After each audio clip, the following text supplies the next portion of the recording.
हमारी मृत्यु कैसे होती है आपको पता है? मरते समय व्यक्ति को कितना दर्द होता है? कितना? बोलो कितना?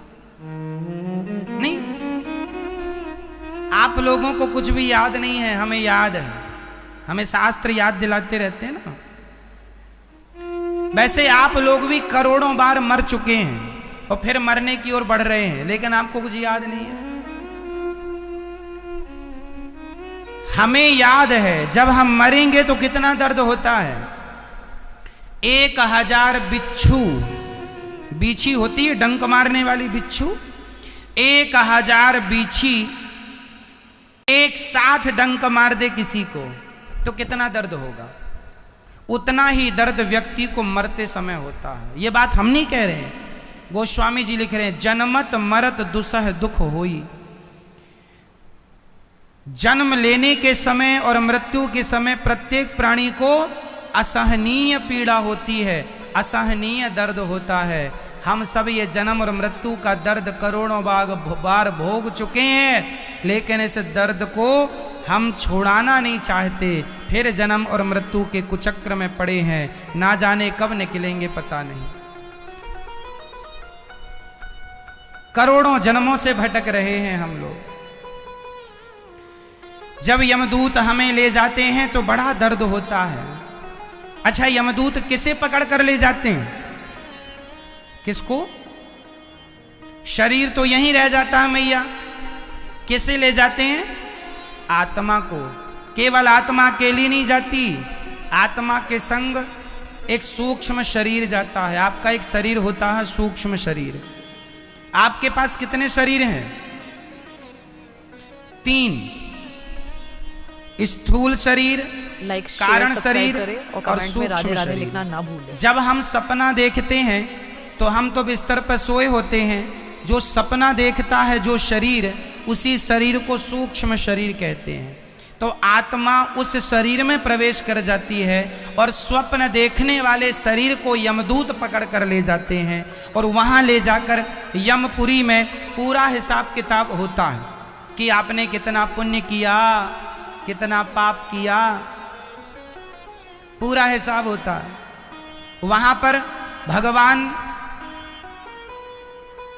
यमराज पूरा हिसाब किताब, आपका पुण्य अलग पाप अलग, और पाप पुण्य जब अलग हुआ तो पाप और पुण्य के हिसाब से आपको, आपके पाप ज़्यादा हैं तो आपको 84 लाख योनियों में डाल दिया जाएगा, और आपके पुण्य ज़्यादा हैं तो आपको मनुष्य बना के भेज दिया जाएगा।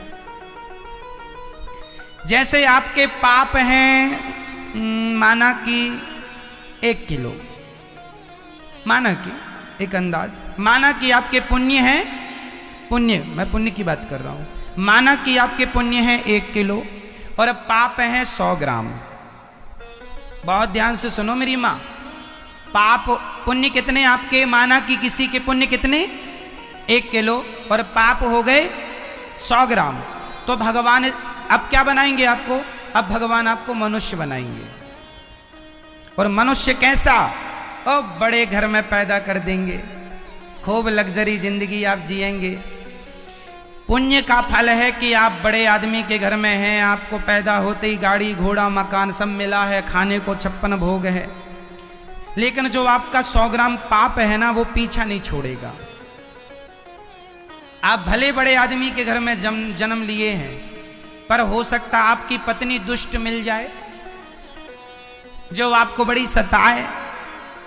जब आपकी पत्नी आपको बड़ा सताए तो समझ लेना कि वो 100 ग्राम पुण्य, 100 ग्राम जो पाप है, उस पाप का ये दंड मिल गया है। बेटा आपका दुष्ट है, मारता है या कुछ भी उल्टा सीधा कहे, तो वो तुम्हारे पाप का दंड है। या फिर तुम्हें कोई रोग हो जाएगा, तुम बड़े आदमी हो, 56 भोग खा सकते हो, लेकिन डॉक्टर ने कहा है शक्कर नहीं खाना, शुगर हो जाएगी। लो भैया, है सब कुछ, खा नहीं सकते। लाइक शेयर सब्सक्राइब करें। जब कोई मृत्यु जिसकी होने वाली हो, मैं आपको एक सिद्धांत बता रहा हूं। जब आपके पिता, आपके दादा, आपकी दादी, आपकी नानी, आपके नाना जब घर में किसी की मृत्यु हो, और जितने लोग यहाँ बैठे हैं सुन लो, काम आएगी मेरी बात, और अपने बच्चों को बताना, अपने लिए भी कि बेटा हम जाएं तो ऐसे ऐसे करना। जब आदमी की मृत्यु होती है तो क्या करना चाहिए, कान खोल कर सुनिएगा। जब आदमी मरने लग जाता है तो सबसे पहले उसे जमीन पर लिटाना चाहिए। जमीन पर लिटाकर हो सके तो गाय के गोबर से शुद्धता से लीप दो और वहां लिटाओ, और मरने वाले आदमी या स्त्री या पुरुष के सामने भगवान का चित्र रखो, राम जी का, कृष्ण जी का, भगवान श्रीमन नारायण का चित्र रखो, विग्रह रखो, चित्र रखो, और तुलसी की माला उसके गले में जरूर होनी चाहिए। तुलसी का दल मुंह में डाल दो। और आप लोग जो रोने लग जाते हैं ना, फलाने मर रहे, रो ना, रो बाद में लेना, पहले मर तो जाने दो। अभी सामने भगवान का चित्र रखो और कीर्तन करो, श्रीमन नारायण श्री कृष्ण गोविंद हरे मुरारी, हे नाथ नारायण वासुदेव। जब मरने वाले व्यक्ति के कान में भगवान का नाम सुनाई पड़ेगा और वो नाम सुनते सुनते जाएगा तो उसकी सदगति हो जाएगी, वो दुर्गति से बच जाएगा। गुरुजी से शिकायत करते हैं। और आप लोग क्या करते हैं, अभी मरा नहीं, रोना चालू हो गया, तुम्हारे रोने से क्या होगा, वो जिंदा हो जाएगा। मूर्खों की तरफ, पागलों की तरफ व्यवहार करते हो। कीर्तन करो, भगवान का नाम जपो और भगवान से प्रार्थना करो। है सब कुछ पर खा नहीं सकते, तो ये भी तो तुम्हारे पापों का दंड ही है। तुम्हें वो 100 ग्राम पाप भोगने पड़ेंगे, दुष्ट पत्नी मिल जाए उससे, दुष्ट बेटा मिल जाए उससे, या शरीर रोगी हो जाए उससे, या फिर एक कहानी सुनाता हूं इस संदर्भ को समझने के लिए, समझिएगा। एक बहुत बड़े श्रेष्ठ जी थे, एक बहुत बड़े आदमी थे, उनके पास 5-5 करोड़ की ना जाने कितनी गाड़ियां थी। उनका बड़ा बिजनेस था, बड़ा कारोबार था, इतना बड़ा घर था उनका कि 2-4 गांव, लाइक शेयर सब्सक्राइब करें और कमेंट्स में राधे राधे लिखना। जितने लोग रह सकते हैं उतने बड़े एरिया में उनका तो घर था, बड़े से बड़ा घर, बड़े और सुंदर, कोई कमी नहीं, बड़ी बड़ी गाड़ियां, खाने को वो जो इस धरती पे सबसे श्रेष्ठ जो खाना है वो खाते थे। एक सेठ जी, एक ही बेटा था, बड़ा होनहार, बड़ा आज्ञाकारी, बड़ा समझदार, बड़ा सुंदर, माँ बाप के पांव धुल के पीने वाला, इतना बड़ा आदमी, और बेटा भी योग्य। खूब आनंद था, हजारों नौकर नौकरानियां, दास दासियां, कोई बात की कमी नहीं, नीचे से ऊपर तक पहचान खूब। जब आदमी को इतना सुख वैभव मिले तो समझ लेना चाहिए कि इसने बहुत पुण्य किया है।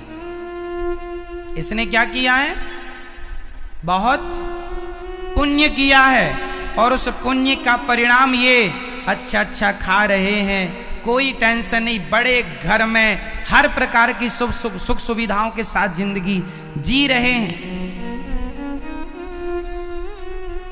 उनने खूब पुण्य किया जिसके कारण खूब आनंद था, बेटा भी अच्छा था, पत्नी भी अच्छी थी, बेटा की शादी हुई, बहू भी एकदम सुंदर और आज्ञाकारी, संस्कारी, सब अच्छा चल रहा है ना। तभी एक तूफान आ गया।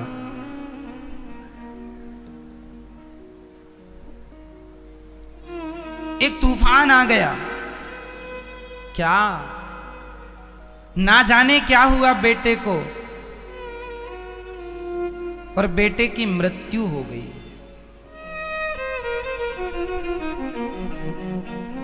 सब बढ़िया था, जरा सी कोई खांसी जुकाम हुआ, जरा सी कोई बुखार आई, और बेटा अच्छे से अच्छे डॉक्टर को अच्छे से अच्छे हॉस्पिटल में दिखाने पर भी खत्म हो गया। जिस बाप का एक ही बेटा था और वो भी जवानी में चला गया, उस बाप से जाकर पूछो कि दुख क्या होता है, वो कितना दुखी हुआ। अब आपसे मेरा सवाल है कि वो कितना दुखी हुआ। बोलो कितना, बोलो कितना। बहुत नहीं, वो जितना सुखी था उतना ही दुखी हो गया। वो जितना सुखी था उतना ही दुखी हो गया। रोने लगा, माथा पीटने लगा, सब बेकार हो गया, कोई बचे ही नहीं। अब सवाल आप हमसे कीजिए कि जब उसने पुण्य किया था तो उसके जीवन में यह संकट क्यों आया? सवाल करो हमसे। कर लिया? अब उत्तर सुनो। उस सेठ ने जो पुण्य किया था, उस पुण्य का फल तो उसे मिला कि वो ठाट बाट से खूब जीवन जिया, पर उसके जीवन में कुछ पाप भी थे। जब तक पुण्य उदय था, शेयर सब्सक्राइब करें तो पुण्यों का आनंद मिला। बेटा, अच्छी पत्नी, अच्छी परिवार, अच्छा खान पान सब। लेकिन जब पुण्य खत्म हुए तो अब क्या हुआ? पाप उदय हो गए। जब जीवन के पुण्य उदय होते हैं तो वो सुख पाता है, और जीवन में जब पाप उदय होते हैं तो वो दुख पाता है। और दुख किसी भी प्रकार से आ सकता है। दुख या तो रोग बन के आ जाएगा, या बेटे का इस प्रकार की ये घटनाएं, ये भी एक प्रकार का दुख है। अकस्मात किसी का चले जाना, ये तुम्हारे पापों का उदय होना है। इसलिए कहता हूं, जीवन में वो सेठ बहुत रोया, बहुत तड़पा। अंत में उसे कोई संत मिले तो संत ने उसे समझाया कि बेटा, जो गया सो गया, अब रोने से नहीं, अब अपने आप को संभालो, और ये जो शरीर है परोपकार में लगाओ, धन है सेवा में लगाओ। तब उस सेठ को कुछ समझ आए। और कुल मिला के आप ये समझिए कि आपके जीवन में जो भी हो रहा है, आज आप लोग सुखी हैं, तो वो आप लोग सुखी क्यों हैं? मुझे बता दो जल्दी से। क्योंकि आपको अभी पुण्यों का फल मिल रहा है। और जीवन में जब आपका दुख शुरू होए तो रोना मत। मैया, जीवन में जब आप दुखी हो तो आप रोएंगे नहीं। ये सोचिएगा कि ये आपके ही कर्मों का दंड है। सही है? को ना काहू को सुख दुख कर दाता। बताइए, कोई किसी को सुख देता है? क्या कोई किसी को दुख देता है? आपके घर में पैदा होने वाले बेटे ने आपसे पूछा तो नहीं था कि मां मैं आपके पास आ जाऊं? टाटा, बिड़ला, अडानी, अंबानी के घर भी बच्चे पैदा होते होंगे, वो पैदा होते ही करोड़पति हैं। और आप सामान्य घरों में पैदा होने वाले बच्चों को शेयर सब्सक्राइब करें और कमेंट्स में राधे राधे लिखना ना भूलें। भी स्ट्रगल करना पड़ता है, मेहनत करनी पड़ती है, तब कहीं जाके पेट भरने के लिए रोटी आती है। किसी के पास करोड़ करोड़ की गाड़ियां कबाड़ में पड़ी हैं, और कोई साइकिल को भी तरस रहा है। हाँ या ना? ऐसा है या नहीं? किसी की 1 करोड़ की गाड़ी भी कबाड़ में पड़ी है, और कोई एक साइकिल को भी तरस रहा है। ये क्यों? ये तुम्हारे पिछले जन्म के पुण्य और पाप पर निर्भर करता है। ज्यादा पुण्य तो ज्यादा सुख, ज्यादा पाप ज्यादा दुख। ईश्वर ने मनुष्य बना तो दिया है, अब अच्छे कर्म करना और संभल के रहना। और जब जीवन में दुख आएगा तो आप किसी को आरोप प्रत्यारोप नहीं लगाएंगे तुम्हारे कारण दुख आया। हाँ, हमारे दुख का जिम्मेदार, हमारे दुख के जिम्मेदार हम स्वयं हैं। हमारे दुख को हम ही, इसलिए सुख भी आनंद से झेलो और दुख भी आनंद से जो ईश्वर दे रहे हैं।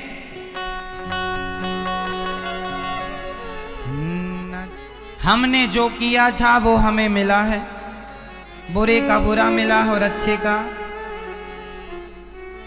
कर्मों का फल तो भोगने भगवान को भी आना पड़ता है मेरी माँ। ना दिया हो पर आपको तो पता है, इसलिए तुलसी, तुम्हारी माँ, तुम्हारे पिताजी कोई भी जब परम धाम को जाएं तो चिता पर तुलसी की लकड़ी अधिक से अधिक।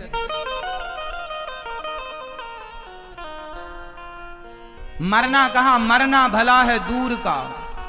कहाँ मरना चाहिए? जहां ना अपना कोई। मरना वहां चाहिए जहां अपना कोई ना हो। क्यों?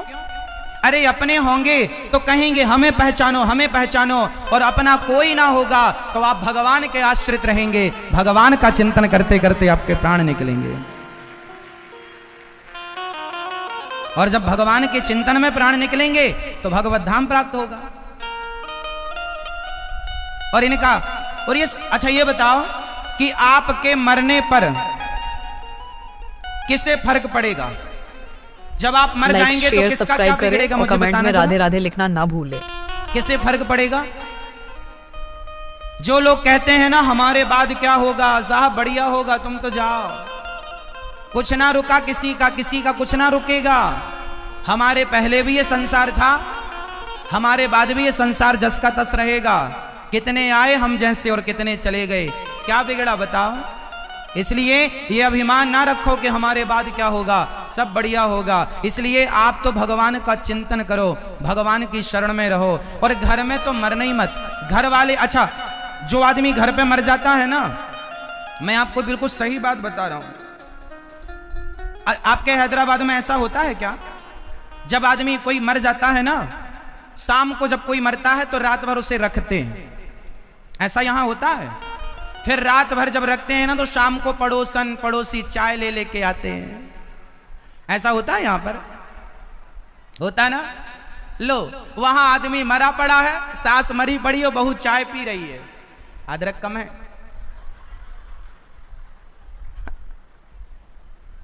कोई फर्क ना पड़ेगा कि तुम जिंदा हो या मर गए।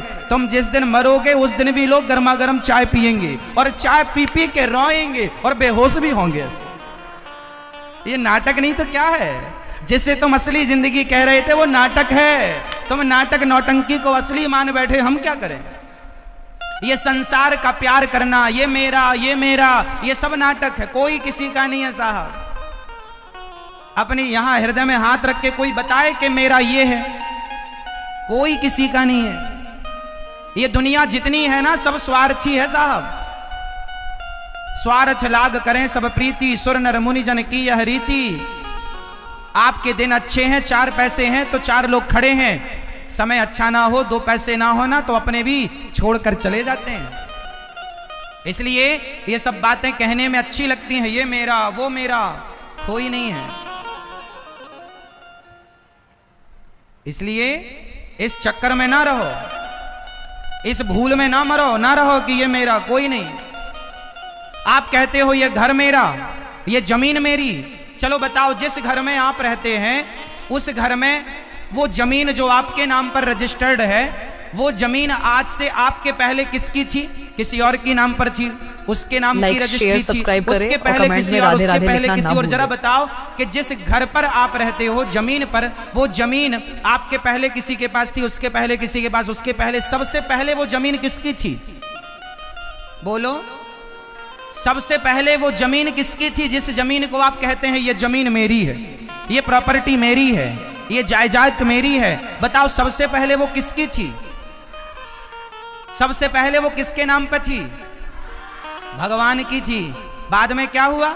उसी जमीन को आपने कहा ये मेरी है, उसी को आपके बाप दादे कहते गए मेरी है, उसी को उनके बाप दादे कहते गए मेरी है। बताओ वो किसकी है? वो जहां की तहां पड़ी है, और तुम्हारे कहने वाले अपने लोग सब चलते गए, मेरा मेरा करने वाले मरते गए, वो जहां की तहां है। गलत फहमी में जी रहे हो आपके, ये मेरा है।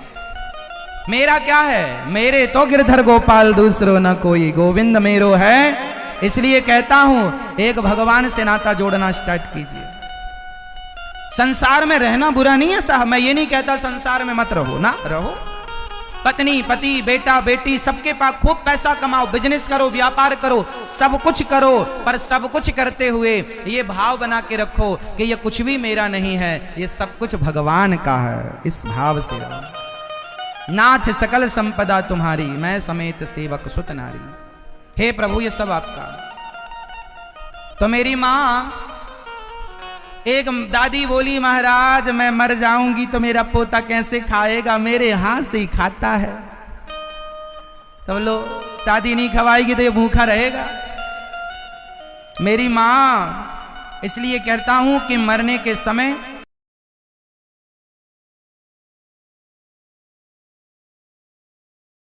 लाइक शेयर सब्सक्राइब करें और कमेंट्स में राधे राधे लिखना ना भूले।